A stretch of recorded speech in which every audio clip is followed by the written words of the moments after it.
Well, it's time now for our international press review with Elena Casas. Thanks very much for being with us. Troops massed around Sirte, then, the last bastion of Gaddafi's support. There are fears, though, expressed in the press over how Gaddafi supporters will be treated if and when the city is taken.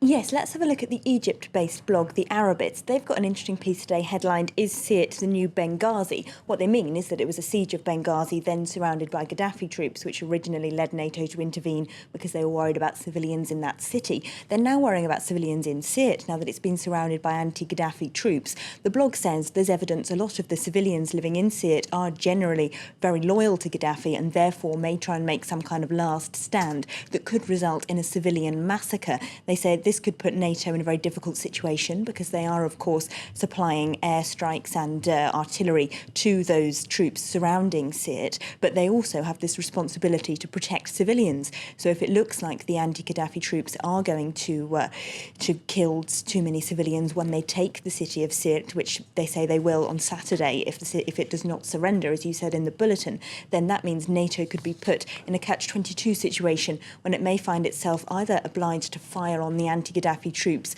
that it's supposed to be fighting with to stop them from killing civilians, or allowing war crimes to go by unpunished in order to get that city back under the control of the new government.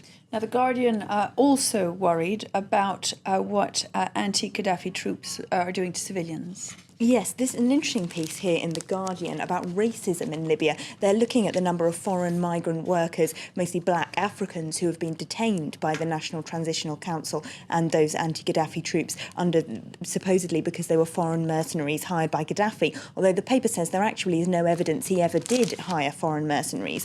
Why has this happened? Well, they say it goes back to the divisions of society under Gaddafi. The main people who formed the National Transitional Council were politicians, businessmen and notables within the regime who rose to power under Gaddafi, and then as an attempt to try and take some of the blame for crimes committed under him off of people who are now working with the opposition, it's been convenient for them to paint black African migrants as a scapegoat.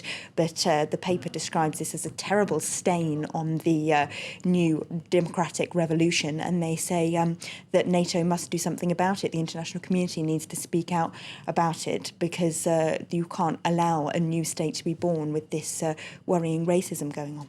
Now we're going to head to Israel, Elena, where Haaretz is reporting that the army is arming settlers. Yes, this is an exclusive reported by them today. They say the Israeli Defense Force has been given settlers arms, tear gas and stun grenades and training them in how to use them because Israel is very worried about an uprising of Palestinians in September to coincide with the planned bid for statehood at the UN. Now, they are being given this training, but of course Israeli soldiers won't actually be there to monitor how they use these weapons. Supposedly they're drawing red lines around the settlements and Palestinians will be shot at if they cross them. But of course any demonstrating Palestinians won't actually know where these red lines are supposed to be, and there won't be anyone controlling how the settlers use the weapons. So really, the paper suggests in an editorial that they're giving them carte blanche to fire at Palestinians whenever they choose to. And of course, any creating of a border around these settlements is incredibly controversial anyway, because this is land that would supposedly belong to a Palestinian state when one is created.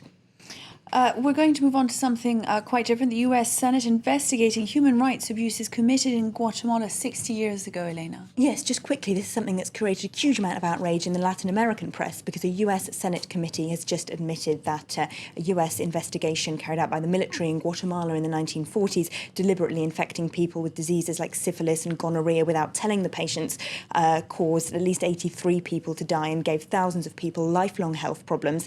So there's a very angry editorial in the Guatemalan paper Prensa Libre, which is pretty typical of the coverage this is getting across Latin America, saying that this is an atrocity, the like of which was only seen in the experiments carried out by the Nazis during the Second World War. And they want a public apology from Barack Obama to the Guatemalan nation and compensation for families of the victims. Elena Casas with a look at the headlines in the international press. Thanks very much indeed. Thank you.